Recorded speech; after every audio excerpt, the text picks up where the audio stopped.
नमस्ते एभ्रिवान। आज त म एकदमै खुसी छु किनभने आज मेरो दिदीको बर्थडे, त्यसैले सबै सामानहरू रेडी आइसक्यो अनि केक त्यही फ्रिजमा सक्यो। दिदीलाई पनि थाहै छैन कि सरप्राइज हेर्न सक्नुहुन्छ कस्तो सरप्राइज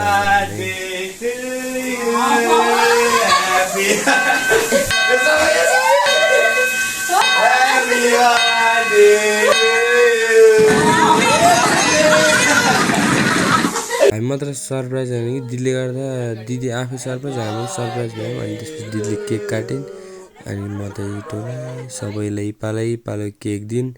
सुरुमा मलाई भान्जीलाई अनि मैले केक लगाइदिएँ अनि त्यसपछि सबैले पालै खाना दिन्। बाजेको लास्ट टाइम केक खाइसकेको थियो। लास्ट टाइम भिडियो अस्ति बाई। ढिलै भयो भने मेरो दिदीलाई ह्याप्पी बर्थडे भनेर कमेन्ट गरिदिनु है त बाई।